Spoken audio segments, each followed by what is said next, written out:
Please हमारे YouTube channel growth with fine art को subscribe करें। इसमें फाइन आर्ट की, विजुअल आर्ट की, ललित कला की तैयारी करवाई जाती है, चाहे KVS हो, NVS हो, NDA जैसे नोट हो, JRF हो। हेलो फ्रेंड्स, आज मैं आप लोग के सामने बहुत ही इम्पोर्टेंट टॉपिक लाई हूँ रेनेसा के लिए। कुछ इम्पोर्टेंट, ये देखिए, ये सब मैं आज आप लोगों को करवाऊँगी, इसलिए वीडियो को बिना स्किप किए हुए एंड तक देखें। आइए बिना देरी किए हुए आज का सेशन स्टार्ट करते हैं। आज हम पढ़ेंगे दी हाई रेनेसा इन इटली। तो दी हाई रेनेसा, जैसे कि आप लोग को मालूम है कि रेनेसा के बहुत सारे पार्ट हैं, जैसे इटली रेनेसा, फिर है आपका high Renaissance, southern Renaissance, northern Renaissance, इस तरह से। तो आज हम बात कर रहे हैं दी हाई रेनेसा के बारे में, जिसके इम्पोर्टेंट आर्टिस्ट आप लोग जानते ही हैं कि लियोनार्डो दा विंची बहुत ही इंपॉर्टेंट आर्टिस्ट हैं। पोर्ट्रेट इनका ही काम है, जैसे कि मोनालिसा, द लास्ट सफर। और आज हम जो बात करेंगे आप थंबनेल में देख ही लिए हैं, हम टिसियन के बारे में, जियोर्जिनी के बारे में, राफेल के बारे में, मिकेलेंजेलो के बारे में, दांते ब्रामांते के बारे में और लियोनार्डो दा विंची के बारे में बात करेंगे। साथ ही साथ में बहुत सारे इंपॉर्टेंट पेंटिंग विथ डेट और मीडियम के साथ लाई हूँ, तो वीडियो को बिना स्किप किए हुए देखिए। देखिए, सबसे पहले हम लियोनार्डो दा विंची के बारे में बात कर रहे हैं। तो Leonardo da Vinci in Florence, that means कि लियोनार्डो दा विंची कहाँ उनका काम होता था, तो वो फ्लोरेंस में अपने काम करते थे। बट इनका जन्म कहाँ हुआ है ये आप लोग हमें कमेंट करके बताएंगे। यहाँ इसे दिया ही हुआ है, born 1415 to Tuscan town of Vinci, यानी कि इनका जन्म जो है 1452 में हुआ है।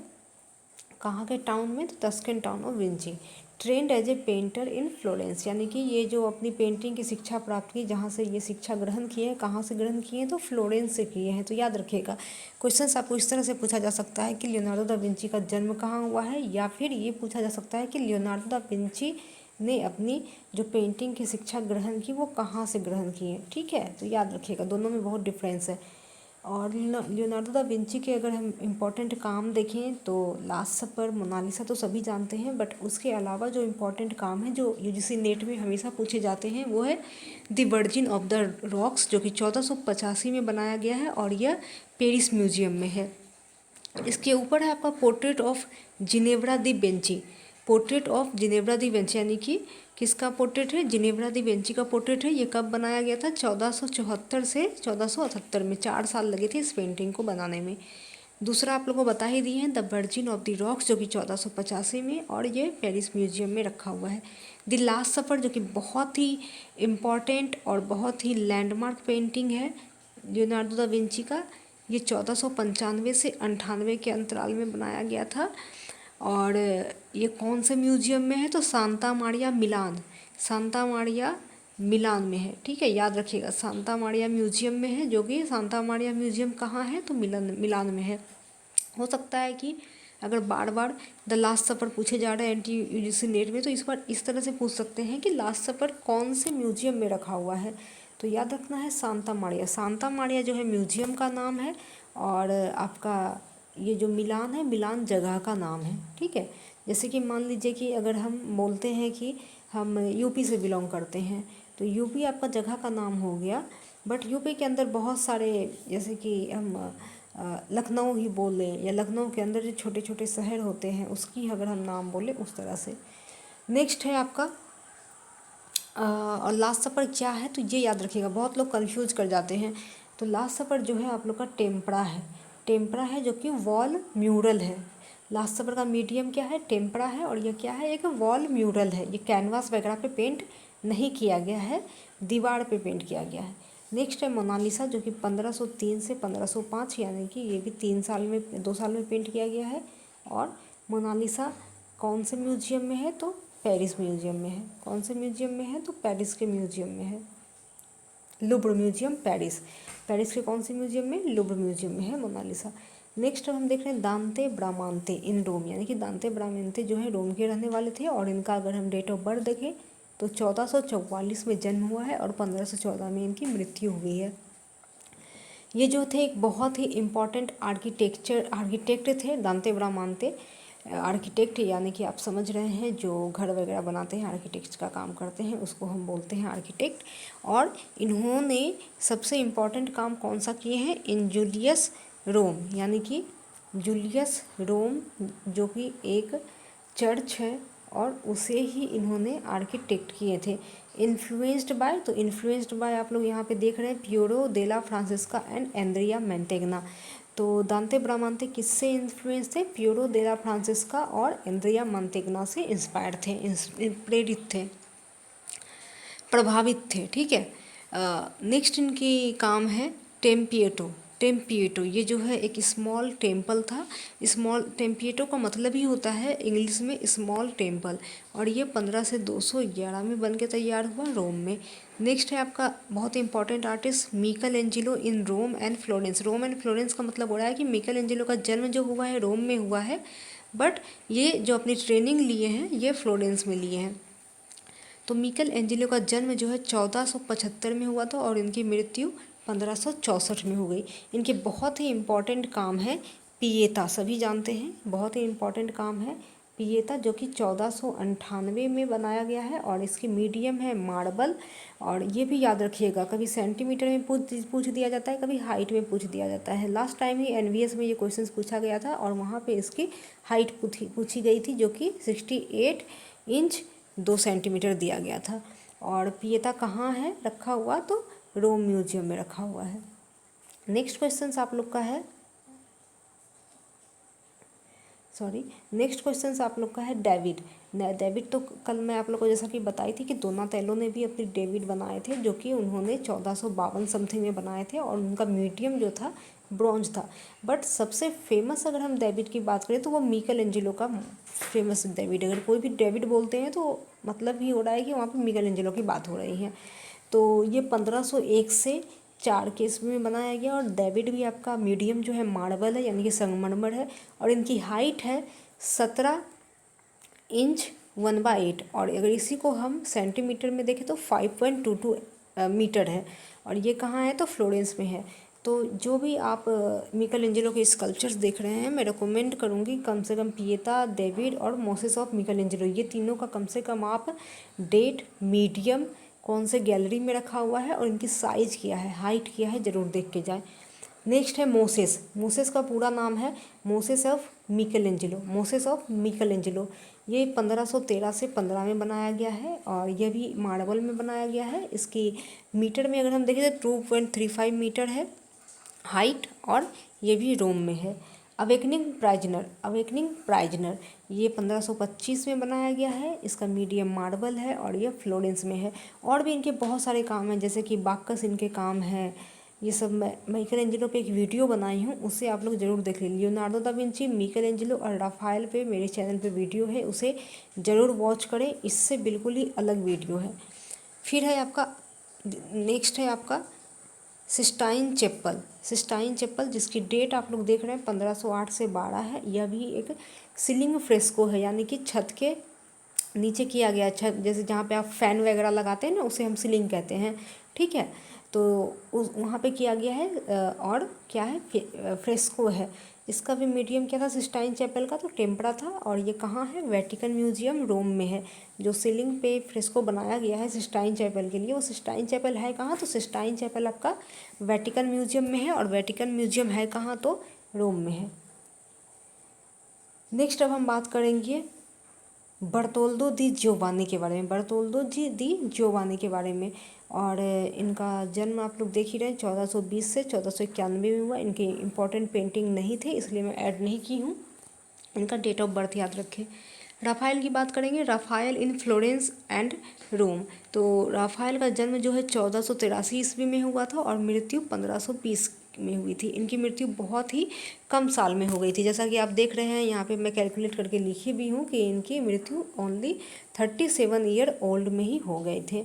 तो बहुत ही इम्पॉर्टेंट है राफाएल, और इनके बहुत ही इम्पॉर्टेंट काम है स्कूल ऑफ एथेंस, ला बेले जार्दियनी और फ्रेस्को ऑफ द सेंटास डेला।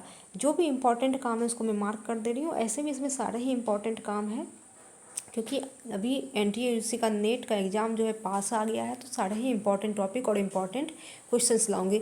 और फ्रेंड्स, मैं आप लोग से रिक्वेस्ट कर रही हूँ कि आप लोग का डेट कब आया है ये आप लोग मुझे प्लीज़ कमेंट करके बताएं। डेट कहने का मतलब ये है कि जैसे कि 15 तारीख से एग्ज़ाम स्टार्ट हो रहे हैं, तो 15 तारीख से कब तक आप लोग का एग्ज़ाम चल रहा है और कौन से शिफ्ट में है, आप लोग का फर्स्ट शिफ्ट में है या सेकेंड शिफ्ट में है, कौन से शिफ्ट में आपका एग्ज़ाम पड़ा है, ये आप लोग ज़रूर कमेंट करके बताएं कि शिफ्ट क्या है, फर्स्ट शिफ्ट है या सेकेंड शिफ्ट है। फर्स्ट शिफ्ट है तो टाइमिंग क्या है, और सेकेंड शिफ्ट है तो टाइमिंग क्या है, और कौन कौन से कैंडिडेट जो हैं NTA UGC नेट का एग्ज़ाम दे रहे हैं, ये भी कमेंट करें।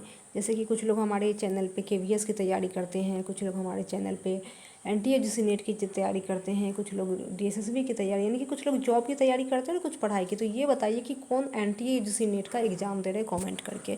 और नेक्स्ट टाइम मैं एक क्वेश्चन की थी, उसका आंसर्स भी यहीं पर दे देना चाहूँगी। मैं लास्ट टाइम क्वेश्चंस ये की थी कि पाब्लो पिकासो की 2 पीरियड में उन्होंने काम किए थे, ब्लू पीरियड और पिंक पीरियड, ब्लू पीरियड और पिंक पीरियड। तो हमने पूछा था कि उसने ब्लू पीरियड का टाइम पीरियड क्या है और पिंक पीरियड का टाइम पीरियड क्या है। तो ब्लू पीरियड का टाइम पीरियड है 1901 से 4, और पिंक पीरियड का टाइम है 1904 से 6। यानी कि जब ब्लू पीरियड ख़त्म हुआ काम उनका, तो उन्होंने पिंक पीरियड में काम करना स्टार्ट किए। और पिंक पीरियड को हम लोग रोज पीरियड भी कहते हैं, क्योंकि रोज का कलर कैसा होता है, पिंक होता है, इसीलिए पिंक पीरियड को रोज पीरियड भी बोलते हैं। तो कन्फ्यूज मत होइएगा, अगर रोज पीरियड पूछते तो बिल्कुल भी कन्फ्यूज मत होइएगा। जो पिंक पीरियड का डेट है वही रोज पीरियड का डेट है। और श्वेता सोनी बोल के एक लड़की हैं, उन्होंने कॉमेंट भी की है, तो उनको मैं बहुत बहुत धन्यवाद कहना चाहूँगी कि श्वेता सोनी, थैंक्स, आपने कमेंट किए। अभी तक और भी कोई इसका कमेंट नहीं किए, सबसे पहले यही कमेंट किए। तो आप लोग भी कमेंट करें अपने आंसर्स, मैं आप लोग के नाम लेके बताऊंगी कि कौन कमेंट किए थे। तो आज का क्वेश्चंस भी मैं दे देती हूँ। आज का क्वेश्चंस आप लोग को ये है, बहुत ही सिंपल क्वेश्चंस दे रही हूँ, पढ़ा चुकी हूँ।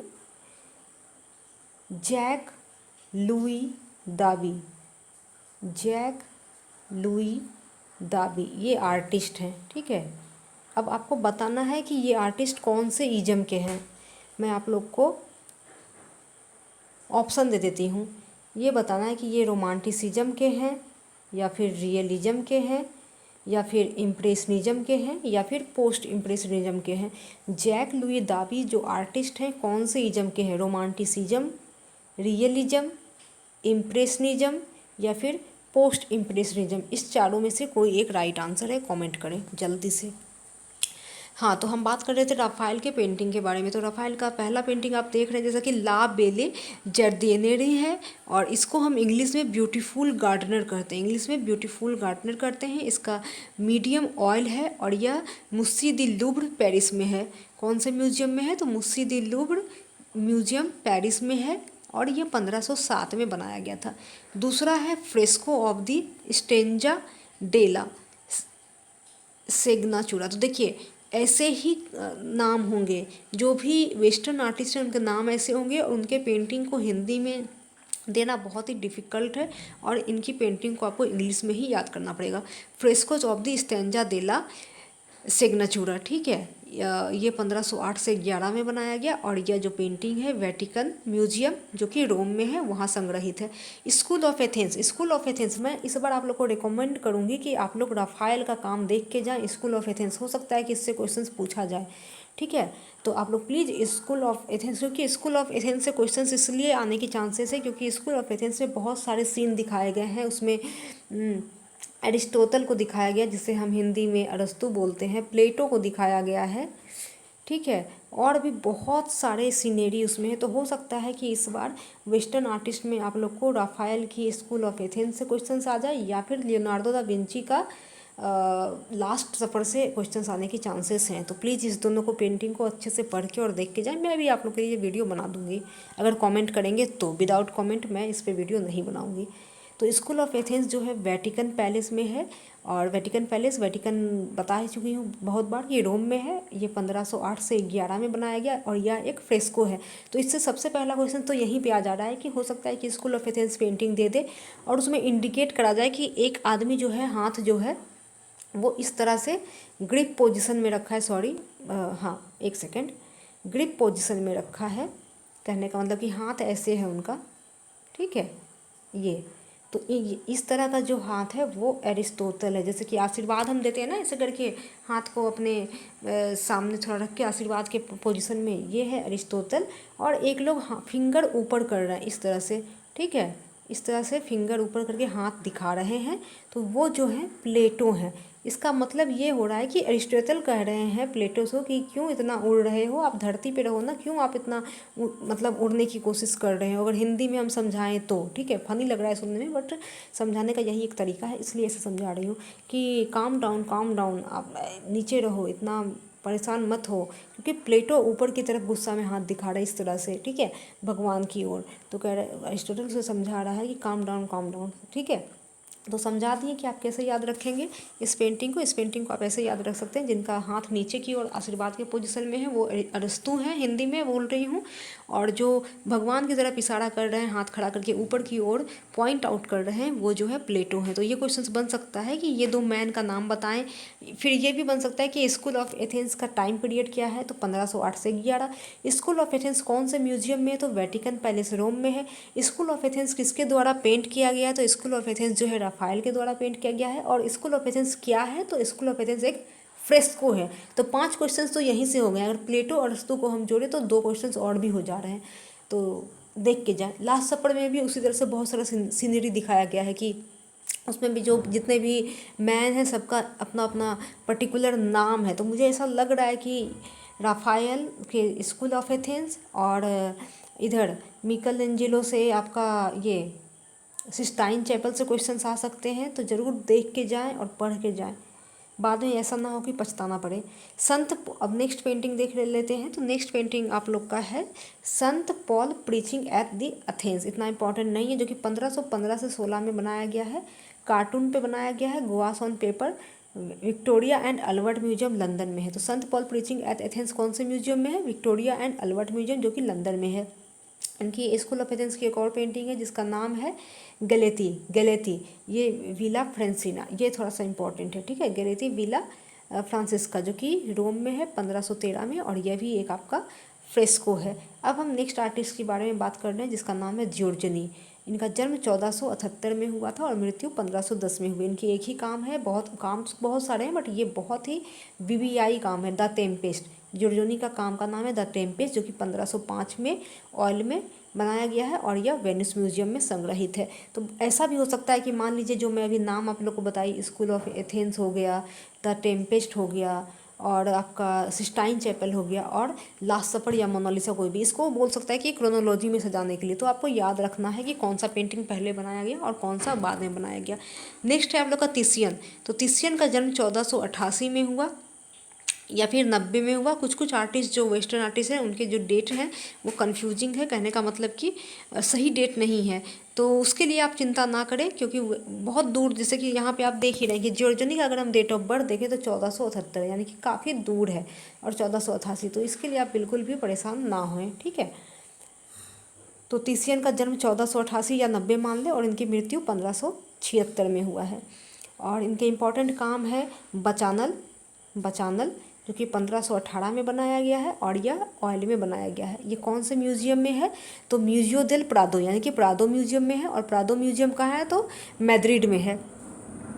प्रादो म्यूजियम मैद्रिड में है। और आप लोग को ये भी याद रखना है कि कौन सा म्यूजियम कहाँ है, क्योंकि एनटीए यूजीसी नेट में ऐसे क्वेश्चंस पूछे जाते हैं, ठीक है, कि कौन सा म्यूजियम कहाँ है। तो एक म्यूजियम पे मेरी वीडियो बनी हुई है, उसे आप लोग ज़रूर देख लें। जैसे यहाँ पे मैं आप लोग को बता ही दी हूँ कि प्रादो जो है मैड्रिड में है, लुव्र म्यूजियम पेरिस में है, Victoria and Albert museum London में है, सालारगंज म्यूजियम हैदराबाद में है, खुदाबख्श लाइब्रेरी पटना में है। तो इस पर पूरी वीडियो बनी हुई, इसे ज़रूर देख के जाएँ, इससे एक क्वेश्चंस बनने की पूरी चांसेस हैं। टिसियन का नेक्स्ट काम है Madonna with members of the Pesaro family. Pesaro family जैसे कि हम लोग का कास्ट होता है ना, हम लोग कहते हैं कि ये कहार है, ये कास्ट है, उसी तरह से पेसारो फैमिली वहाँ नाम है, ठीक है। Madonna with members of the Pesaro family, और ये 1526 में बनाया गया है। इसकी मीडियम ऑयल है, और यह वेनिस म्यूजियम में है, वेनिस में है। नेक्स्ट है man with A blue sleeve. Man with A blue sleeve that means कि एक मैन पेंट किया गया है जो शर्ट पहने हुए हैं, उसका स्लीव जो है ब्लू कलर का है, ठीक है। हिंदी में अगर हम इसको ट्रांसलेट करें तो मैन विथ ए यानी कि नीले स्लीव के साथ एक आदमी, ठीक है। और इस डेटेड है 1520, और मीडियम ऑयल है, और ये कहाँ है, तो लंदन में है। तो फ्रेंड्स, आज की ये इम्पॉर्टेंट वीडियो आप लोग के साथ शेयर की हूँ। आशा करती हूँ कि आप लोग को पसंद आई होंगी, और आप लोग इसी तरह से हमारे चैनल को सब्सक्राइब करें, लाइक करें, शेयर करें, मेरा मनोबल बढ़ाएं, कमेंट करें कि किस चीज़ पे वीडियो चाहिए, और मोस्ट इम्पॉर्टेंटली आप लोग प्लीज़ रिक्वेस्ट करके कह रही हूँ कि चैनल को सब्सक्राइब करके बेल आइकन को प्रेस कर ले। अगर बेल आइकन प्रेस नहीं करेंगे तो उससे आपका हानि है, मेरा कोई हानि नहीं है।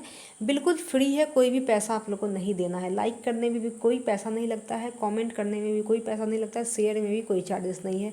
मेरे चैनल पे हर कुछ आपको फ्री मिलेगा, इवन कि नोट्स भी आपको फ्री ऑफ कॉस्ट मिलेगा। तो प्लीज़ आप लोग भी मेरे चैनल को सपोर्ट करें और मैं भी आपको आपकी पढ़ाई के लिए सपोर्ट और बहुत हेल्प करूँगी। मिलते हैं फिर से एक नए वीडियो के साथ, तब तक के लिए bye bye, take care, see you soon, stay safe, stay healthy and good night.